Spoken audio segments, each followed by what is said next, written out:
we talk about half-life, we actually saw the last class some graphs. Okay, today we are going to just look into something extra here.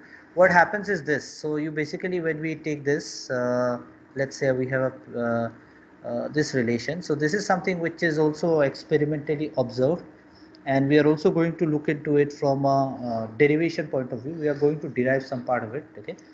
So we can, if we write down this equation, we'll just use simple maths here. Log of n by n naught is equal to minus of kt, and if you use the rules here, basically you can just separate it out as ln minus ln naught is equal to minus of kt, right? So ln is equal to minus of kt plus ln n naught. Now you see this particular relation that you can see is in the form of an equation of a straight line. So if you plot equation of a straight line, you write down y is equal to mx plus c or mx plus b, right? But basically m is nothing but called the slope and b is called the intercept. So this is something which you already know, okay? B is the intercept and m is the slope. Now if you consider this part, what we can do here is this. So uh, here actually both intercept and slope has got some meaning, okay? So if the slope is negative, you know that basically it is having this kind of trend, okay? If the slope is negative, the trend is this. If the slope is positive, the trend is this, right? So what happens here is that we actually see that with time the number of atoms will reduce. So that is also a physical interpretation of the slope here. So try to understand this thing graphically, okay? I don't want you to understand it from a numerical point of view or deriving it altogether, okay, straight away. I think this is very simple. But then if you understand it graphically, we can actually have a graph of this kind. Now what is y here for us? Y is nothing but ln n naught. So what we will do, we will actually take this and plot it along the y-axis, okay? And for the x-axis, x is nothing but the time here, okay, right? So x is the time, so we're basically just plotting the time. So whenever we do these kind of plotting and we just look into it graphically, remember this is log of n, not n, okay? This is log of n, okay? So when we take this log n versus time, the graph that we get is linear in nature. So then b is nothing but your intercept, which is this, and then m is nothing but your slope. So there is a negative sign before the slope, so that means it's reducing, okay? The number of atom is reducing with time, okay? That is also a meaning of a negative slope. So whenever you plot anything graphically, okay, you'll see that if there is a positive slope and a negative slope, you need to interpret it from physics point of view at least, okay? So we see that y is equal to ln of n and m is equal to minus of k and x is equal to t, and then b is equal to ln of n naught. Now this is all about plotting the graph. What exactly can you derive from the graph is this. When time is 0, so this part is 0. You know that this is the amount of atom that is present, okay? Let's say 1000 atom, 2000 atom, whatever. So this value is what we call as n naught. This is your n naught, but then we are plotting a graph with log, okay? So we'll just take it ln of n naught. So you can take an anti-log of this and then find out what is the exact amount of uh, n naught that is present at time t is equal to 0. So this is how you interpret a graph when you actually study a radioactive decay, okay? So in your exam, the question, if I feel that asking you n is equal to n naught e to the power minus lambda t is too trivial, I might ask you a question from the graph. So please try to understand the graph so that you can actually do some tricky questions, okay? So the linear form is actually useful. So you might ask that why we are using ln here, because we actually use the linear form to find out the initial amount of n naught that was present, okay? Initial amount of atom that were present when t is equal to 0. uh, we find out ln of n naught and then we just take the anti-log and we know what is the amount that is present, okay? Because you know sometimes in experimental physics, okay, it's not always that you will have all the parameters available with you. Might be some unknown material and you really don't know, okay, what's going to happen or what will be its half-life or what will be the original amount present and so on, okay? So these kind of analysis and interpretation can be done using a graph. So interpreting a graph actually plays a very important role. So then I think we can actually derive before I derive, let's just know about the term. So n is the number of atoms. Okay, let's for this now we can consider this. N is the number of atoms when at time t. So let's say after 10 years or 5 years, or if something has got a very short half-life, let's say after 3 days or 4 days, 3 hours or 4 hours, that will be the time limit, time range. Okay, convert this time to second. So what is the amount of atom that is present after a time t is n? N naught is at time t is equal to 0. So if you are starting with 1000 atoms, that will be n naught, and then exponential graph, because you know it follows an exponential curve. From this, of course, we are getting that ln part, and then minus lambda t. So this minus lambda t, lambda is actually very important, which is basically called the decay constant. Okay, so we are just now going to take decay constant as minus lambda. Okay, so let's fix this. This is the notation we are going to use. Some books and all do use the notation k and so on. Okay, but I think we'll stick to minus lambda. So what is N? N is the number of atoms of the radioactive element which have not disintegrated at time t. So as I said at the beginning, and let's say if dn of them has disintegrated in subsequent time dt. So what happens here is this: when we basically have uh, let's say dn number of atoms. Okay, so now again we are taking a little bit help of maths, and then we do have dn divided by dt, right? So you know that what is the amount of n that has disintegrated in time t, right, or dt. So dn by dt. Now you know that with time this amount will actually reduce. So whatever quantity or value you are going to get is going to be negative. Okay, that is the main part of this. Okay, so that means this is going to be a negative value, and that is actually going to be important, because of which you got a negative sign in place in front of lambda. Okay, so if we go back to this, then what we can say is this, that this how much has disintegrated with time. Okay, dn by dt, I think this is mathematical here, with time actually is proportional to n. Proportional to n means what is the amount that is present at that particular instant of time. Okay, and then what we can say is that this is equal to minus of lambda. So minus sign we already know, because n will reduce as time increases. Okay, so this is what is we are doing here. So lambda is called the disintegration constant or decay constant. Okay, so this decay constant will depend on what kind of radioactive material you are considering, and depending on that you can actually know what is your decay constant. Very important. Okay, so any numerical which will come, or which I will ask, or we will practice in class, will be more or less based on these formulas also. Okay, so we can integrate this. I think this integration is quite simple, right? What we can do is we can simply write it down in this way. Okay, I think all of us know this, but let's just revise this.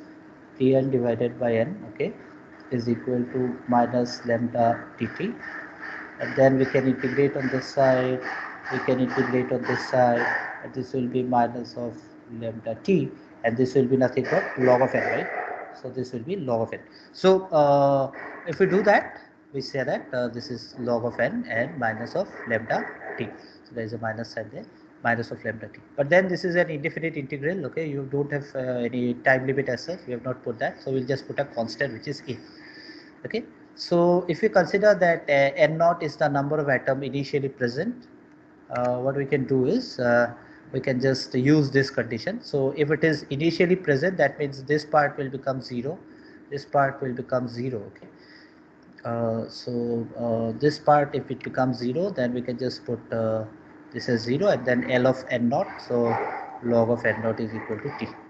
So this is what is our decay constant, or the constant that is there. Okay, so if we just replace it here, we see that log of E is equal to log of n is equal to minus lambda t plus log n naught to the base e. Now you see this is actually important, because whatever we said previously in the graph, we used log of n by n naught, we are actually getting it here. Okay, so we are deriving it, we can say. So we are just going a bit reverse now.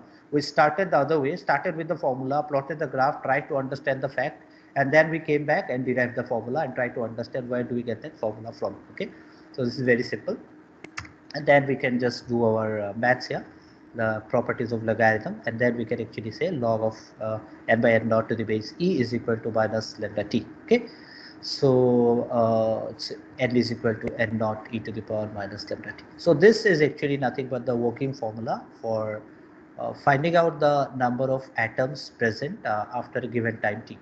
We also should know what is the decay constant. That is also important. So if I ask you a question where I don't give you the decay constant, you should keep lambda as lambda, okay, and then you can give your answer. So just important. So I've just put it inside the box because this is the formula, working formula, you already know. Next we have got average time. So you know this radioactive process is basically a long time process, right? So if you want to know that what is the time in which it decays, or how do you relate it with the decay constant, we relate it in terms of the average time. So again we'll just go back to this and we say that n be the number of atoms that are present at any instant t, okay, and dn is the of them disintegrate in subsequent time dt. Okay, so if we consider originally at n number of atoms in time t, okay, and what is dn? Dn is the disintegration in time dt, and then we can actually find out what is the average life tau.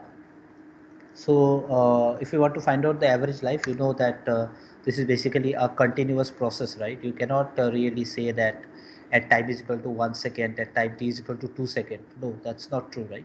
It might, the decay will also happen at time t, let's say 1.5, 1.6 and so on. So it will basically be a continuous process. So we cannot really talk about summation here. We are talking about an integration.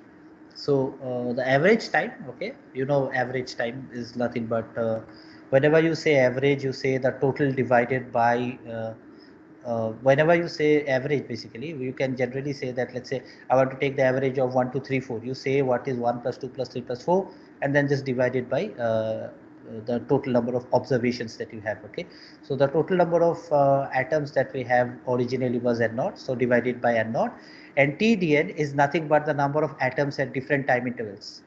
So you're just adding them up. Okay, this is how you do average in summation, but here we are integrating. So I think this formula is quite logical. Okay, we are adding up everything divided by the total. So when we do with integration, we are doing it for a continuous process. So it is 0 to infinity. We don't know how much time it's going to be there. So it's going to be a definite integral, and we can take this. Okay, so you know, as we seen the other day, last class, that whenever there is a disintegration, okay, uh, this will be something which will happen, right? This will happen. So what happens here is that whenever you have uh, I really need to work on this. Okay, I don't know, because I'm using a PowerPoint presentation. I cannot really shift to any other software, because I think this is a problem with PowerPoint. There is always an error with this. This line comes up. Anyway, you understand the fact here. So there is a disintegration here, and this disintegration is exponential. So as we go towards a larger and larger time, it's not that this particular point will meet the x-axis. So this is not going to be zero. Okay. So theoretically, any material which is radioactive, when it goes for a very long time, it's not that this will totally get extinct from the surface of the atmosphere or surface of the earth. Okay, it doesn't happen that way.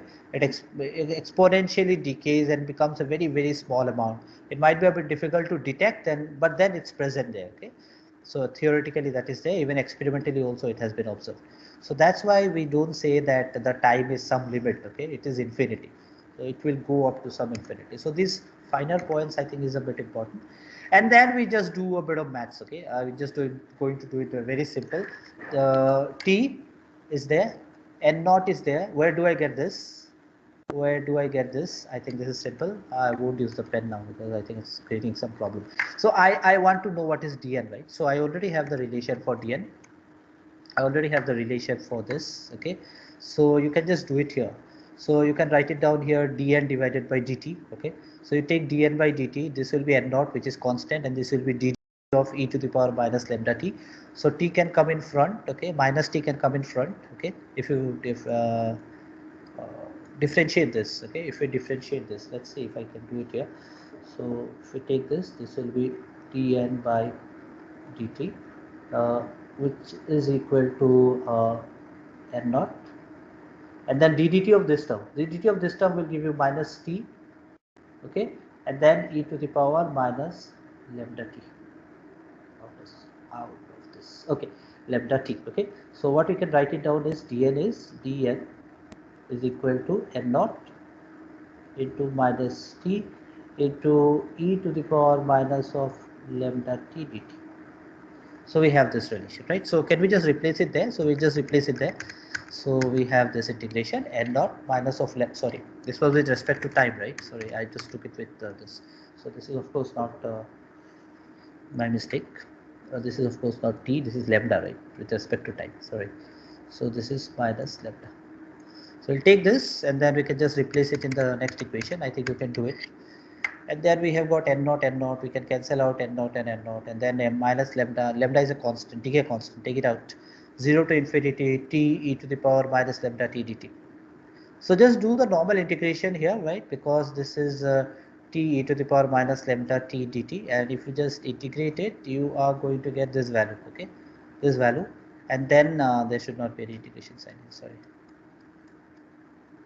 I think I've done it also. Yeah, it's here. Okay, it's here. So this is how it is done. Okay, I've done it here also. This is there. So dn is this. So replacing it here, and then we are integrating this. Okay, so when we integrate this, we'll integrate it by, if I'm not wrong, this is called integration by parts. Okay, so you have got t as the first variable, and you take e to the power minus lambda t dt. How do you select the first variable? So that when we take ddt of either first or the second variable, that should reduce. Okay, so if we take ddt of this e to the power minus lambda t, this is never going to reduce, but ddt of t is going to be 1, so this is going to reduce. So this will be my first function, this will be my second function. So I'll take t, integration of the second function, minus ddt of first function, integration of the second function.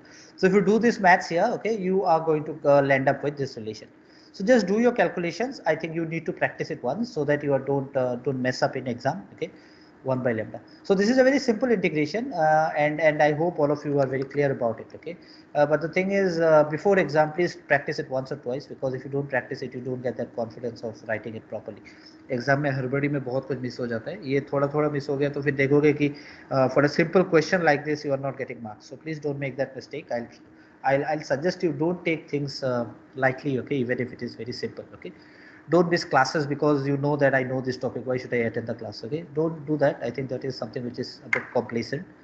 Let's all be a bit serious. Okay, so we have this tau is equal to 1 divided by lambda, and this is the relation for average life. Okay, so this is another relation which we need. Okay, and then if there is a question based on average life, if you know the decay constant, you can always find it out. So you see, this average life and decay constant is connected. Okay, they do have a direct relation, so that's very important. Okay, so since I want to just finish this topic off, okay, so I'm not going to stop until we finish this. Okay, so we have this t, which is basically called defined as the lifetime. Okay, so we have got this t, capital T. Okay, now what happens here is that the number of atoms of a radioactive substance reduces to half its initial value. Okay, so if we say that t is the time in which the number of radioactive elements will become half of its initial value. So if the initial value is n naught, let's say in time t, it becomes n naught by 2. Okay, so that is what the time factor that we can actually find out. Okay, so we can say n is equal to n naught divided by 2 and t is equal to capital T. So what we are going to do is we are going to derive the relation for half-life now. So this is the final thing, right? We all know that, because what we mean by half-life is in how much time it reduces to half the original amount, that is n naught. So if the original amount is n naught, in time capital T, this is going to reduce to n naught divided by 2. So this is important. And then what happens is we just replace n is equal to n naught e to the power minus lambda t. N naught gets cancelled, and e to the power minus lambda t is equal to half. So then just do your maths. Okay, just take the reciprocal of that. E to the power minus lambda t is 2, and then lambda t is, we'll take the log of that, log of 2, t is equal to log of 2 by lambda. This is one of the most popular formula for entrance exams, because I think they do ask a lot of questions there, but mostly in 12 level. Okay, not even in MSc level. But then I sometimes do feel that, take my suggestion, I don't know whether you believe me or not, but you might go for your MSc, BSc, PhD and all, but the concept that you learn in 11 and 12, that is the most important. Okay, that is the most important. You should never forget that. Okay, that's more important. I guess those 4 books of physics that you read in class 11 and 12, part 1, part 2, again part 1, part 2 in class 12, if you are reading it in parts, which I did. I think those are very important for learning the concept. So half-life is already there in your even in your class 12 syllabus, but then we are still continuing with it. Okay, this is important. So then this is the final relation that we have, 0.693 divided by lambda. But then t is 0.693 into tau, which is nothing but the average life or the mean life.